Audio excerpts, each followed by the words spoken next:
Salut tout le monde, j'espère que vous allez bien. On est parti pour une nouvelle vidéo spéciale Mercato. Vous connaissez le procédé, une petite dizaine de minutes et 10 informations. On va démarrer du côté de l'Italie, en Serie A, où on a bel et bien compris que l'avenir de Romelu Lukaku s'écrit maintenant du côté du championnat italien. À l'heure actuelle, aucun accord, des négociations ont bel et bien démarré, mais pour le moment, on ne sait pas si Lukaku sera du côté de l'Inter ou de la Juventus. On a bien compris que la piste saoudienne, pour le moment, c'était pas à l'ordre du jour pour Romelu Lukaku. À l'heure actuelle, l'Inter a déjà transmis une offre aux Blues de Chelsea, une offre d'à peu près 40 millions d'euros. Pas de réponse de la part des dirigeants des Blues de Chelsea.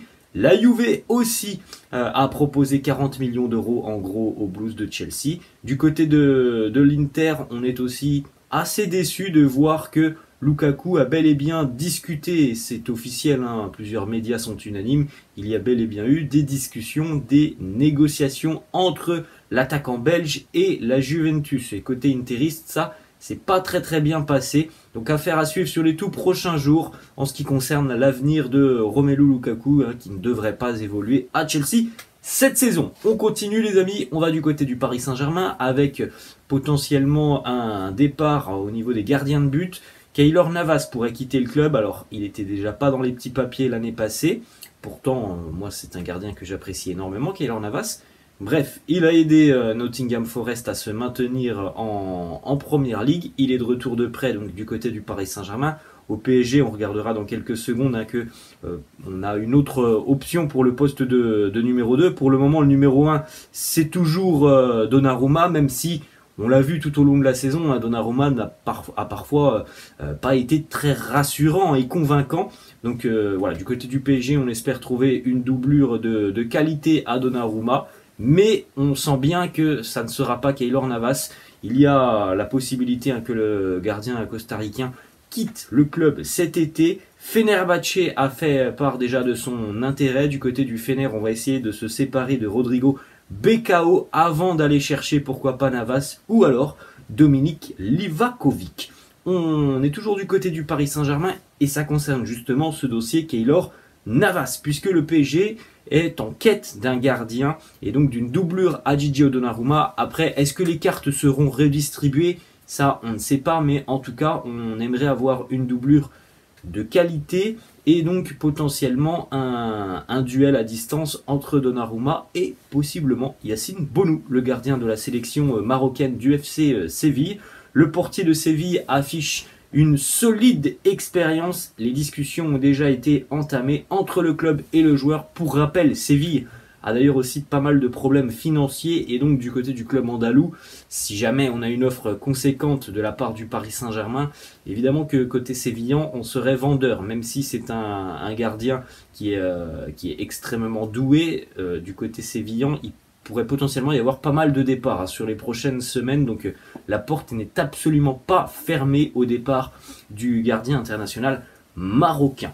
On continue les amis, on va du côté du Bayern Munich. Alors ça fait déjà près de 3 semaines, un mois que on parle de cette information Mercato. Alors tout le monde annonçait qu'il allait continuer du côté de City. Et bien visiblement les choses ont un petit peu changé depuis à peu près 24 heures, puisque le Bayern serait tombé d'accord avec Kyle Walker en ce qui concerne donc les contours d'un contrat du côté du club bavarois. Pour le moment, on ne peut pas dire que c'est ok, que c'est signé, que c'est fait, mais en tout cas, il y aura un accord verbal entre le Bayern et le latéral anglais. Pour le moment, on est encore, hein, sur les détails de certaines clauses du contrat, mais en tout cas, ça avance plutôt positivement, ce dossier Kyle Walker du côté du Bayern Munich. Et ce qui est important aussi, c'est que voilà, il a gagné les Ligues des Champions, ça fait déjà quelques années qu'il est du côté de City. Et moi, je vois ça comme ça. Je pense qu'il a envie d'une nouvelle aventure et pourquoi pas à l'étranger. Quoi de mieux presque que le Bayern si tu vas jouer en Allemagne? Il n'y a rien de mieux tout simplement. Avec encore une fois une équipe très ambitieuse côté bavarois et certainement une place de titulaire, hein, pour Walker s'il vient à signer du côté bavarois. On est toujours du côté du Bayern et on est toujours aussi du côté de Manchester City. On vient d'évoquer le potentiel départ de Kyle Walker qui pourrait être remplacé par le latéral français Benjamin Pavard, encore un an de contrat pour le latéral français du côté de Munich, donc jusqu'en 2024. Donc évidemment pour le Bayern, l'idéal est de pouvoir vendre le joueur cet été et donc de récolter une indemnité financière. Donc pour le moment c'est pas à l'étude, mais on pourrait potentiellement discuter entre les deux clubs d'un prêt plus peut-être une petite compensation financière. Parce que voilà, on pourrait tout simplement voir Walker arriver du côté du Bayern et Benjamin Pavard, lui, arriver du côté de Manchester City. Les informations de RMC confirmées aussi par Fabrizio Romano. City et Pep Guardiola très intéressés par le profil de Benjamin Pavard. On continue les amis, on va du côté du Real Madrid. C'est un joueur qui ne fait pas beaucoup de bruit et n'a pas beaucoup de temps de jeu. Jesus Valiero devrait quitter le Real cet été. En tout cas, il devrait quitter le Real sous la forme d'un prêt pour rejoindre Grenade en Liga, puisque Grenade a été promu à l'issue de la Segunda Division il y a 2 mois. Donc retour des Andalous en Liga. Et Jesus Valiero est tout de même quelqu'un qui a une belle expérience du plus haut niveau, même s'il n'a pas beaucoup de temps de jeu en Liga. C'est quand même quelqu'un aussi qui a connu diverses sélections avec l'Aurora. Ça pourrait être un renfort de poids dans l'objectif et dans la quête du maintien côté andalou de Grenade. On continue les amis, on va du côté de Lens et cette fois-ci c'est officiel. Là aussi c'est un dossier dont on parlait déjà depuis près d'1 mois maintenant. C'est fait, Loïs Openda quitte le Racing et s'engage donc en Allemagne du côté de Leipzig. Très jolie opération financière pour le Racing Club de Lens. Loïs Openda était arrivé l'année dernière pour un petit peu moins de 15 millions d'euros, donc il est revendu pour 40 millions d'euros.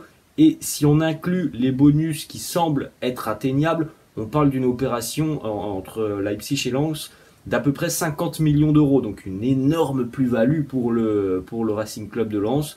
Bon, c'est dommage parce qu'on a vu un attaquant véritablement très intéressant cette saison tout au long de la Ligue 1. On aurait aimé le voir continuer du côté de Lens et jouer la Ligue des Champions. Ça ne sera pas le cas. Il la jouera certainement avec le RB Leipzig. En tout cas, c'est ce qu'on lui souhaite, de s'imposer, de prendre une place de titulaire en Allemagne.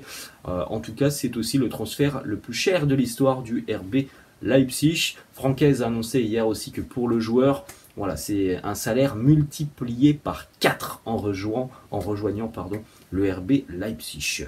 On prend la direction du sud de la France, Montpellier. Il a joué cette saison, parfois des bouts de match, pas toujours titulaire, loin de là, parce qu'il y avait aussi une belle concurrence du côté de Montpellier, notamment avec le jeune Eli Wahi. Valère Germain va quitter Montpellier, d'ailleurs c'est officiel, hein, il a quitté Montpellier avec 2 petits buts inscrits cette saison. Valère Germain tente une aventure à l'étranger, un petit peu exotique, il va rejoindre la A-League australienne, il s'engage avec le MacArthur FC pour les 2 prochaines saisons. Direction l'Olympique de Marseille avec une information RMC, l'OM étudie bel et bien la piste menant à l'attaquant gabonais Pierre-Emerick Aubameyang. Alors lui aussi c'est particulier, hein, depuis quelques saisons, ça manque de stabilité du côté du Barça, du côté de Chelsea. Je pense que c'est une bonne idée pour lui d'aller voir ailleurs, ça reste un attaquant vraiment de classe mondiale, Pierre-Emerick Aubameyang. L'OM a malheureusement perdu à l'heure actuelle Alexis Sanchez, même si l'OM peut toujours négocier avec Sanchez. Hein. Là, à l'heure actuelle, le joueur, il est libre, Alexis Sanchez, mais il peut très bien encore re-signer un nouveau contrat dans une semaine, dans 15 jours avec l'OM. Mais bon, visiblement, pour le moment, ça semble être un petit peu compliqué par rapport au dossier Alexis Sanchez. Donc Marseille, bel et bien intéressé par Pierre-Emerick Aubameyang, et c'est d'ailleurs aussi Marcelino, le nouvel entraîneur de l'OM, qui en fait l'une de ses priorités. Il est évident que tu perds pas beaucoup au change entre Aubameyang et Alexis Sanchez. Alors, c'est pas le même profil d'attaquant, ils n'ont pas les mêmes caractéristiques, mais en termes d'expérience, en termes de productivité dans le jeu et devant le but, on a quand même des cadors, Alexis Sanchez et Pierre-Emerick Aubameyang. On enchaîne les amis et on va terminer d'ailleurs du côté du Paris Saint-Germain avec l'intérêt confirmé là, du PSG pour le jeune attaquant lyonnais Barcola du côté de Paris. C'est Luis Enrique qui en fait même l'une de ses priorités mercato. Pour le moment, Lyon n'a pas donné d'indication de prix au Paris Saint-Germain. Ça peut coûter cher, hein, évidemment, pour le PSG. Surtout que l'on sait très bien que du côté de l'OL, voilà, si on veut renforcer un concurrent, entre guillemets concurrent, ben on va essayer un petit peu de gonfler le prix. Il y a déjà eu des discussions d'ailleurs entre l'entraîneur Luis Enrique et le jeune joueur lyonnais pour le convaincre.